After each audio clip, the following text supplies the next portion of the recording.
লক্ষ্মীছড়ি সদর ইউনিয়নের কমিটি গঠনের লক্ষ্যে আজকের এই আলোচনা সভা ও মত বিনিময় সভায় উপস্থিত রয়েছেন বাংলাদেশ জাতীয়তাবাদী দল লক্ষ্মীছড়ি উপজেলা শাখার সম্মানিত সভাপতি জনাব ফোরকান হাওলাদার ভাই।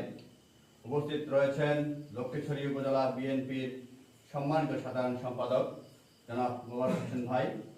উপস্থিত রয়েছেন লক্ষ্মীছড়ি উপজেলা যুবদল, কৃষক দল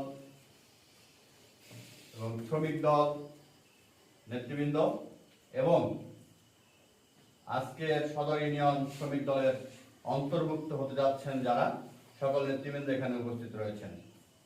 প্রিয় উপস্থিতি, দীর্ঘ সময় আপনারা আমাদের আজকের এই সামনের সারির আসনে যারা বসে আছেন তাদের নেতৃত্বে দীর্ঘ সময় আপনারা আমাদের পাশে ছিলেন, সাথে ছিলেন। আমাদের লক্ষ্মীছড়ি উপজেলায় শ্রমিক দলের কমিটি নতুন করে যদিও গঠন হয়, নেতৃবৃন্দ কেউ নতুন নয়, এরা সবাই দীর্ঘদিনের পরীক্ষিত নেতা। আপনারা এই শ্রমিক দলের আহ্বায়ক হিসেবে যাকে পেয়েছেন আমাদের কামরুল ভাই, সে লক্ষ্মীছড়ি উপজেলা যুব দলের প্রথম সারির একজন নেতা।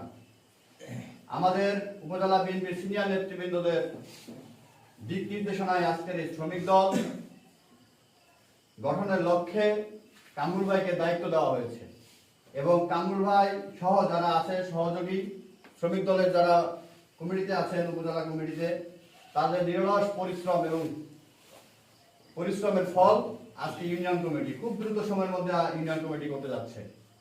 তো আমি আসলে যুব দলের পক্ষ থেকে শ্রমিক দলের এত অল্প সময়ের মধ্যে কর্মী সংগ্রহ, কর্মীদের সাথে যোগাযোগ এবং যেভাবে শ্রমিক দল আগাচ্ছে, শ্রমিক দলকে বাহবা দেওয়া অবশ্যই আমি মনে করি প্রয়োজন এবং আমি এই শ্রমিক দলের কার্যক্রমকে সাধুবাদ জানাই এবং প্রশংসিত করছি। প্রিয় উপস্থিতি, আমাদের সামনে পরীক্ষার সময়। দীর্ঘ 17 বছর আমরা পরীক্ষা দিয়ে এসেছি। তার ফলাফল পেতে হলে আমাদের আগামী জাতীয় নির্বাচন পর্যন্ত কাজ করতে হবে।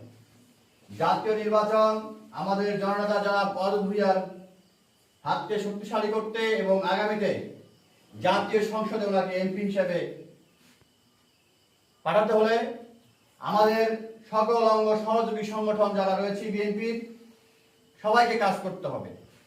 তার পাশাপাশি আমি মনে করি এই যে নতুন সংগঠন শ্রমিক দল, আগামী নির্বাচনে তাদের ত্যাগ, শ্রম, মাঠে ঘাটে ধানের শীষের পক্ষে প্রচারণায়, আচার ব্যবহারে শ্রমিক দলের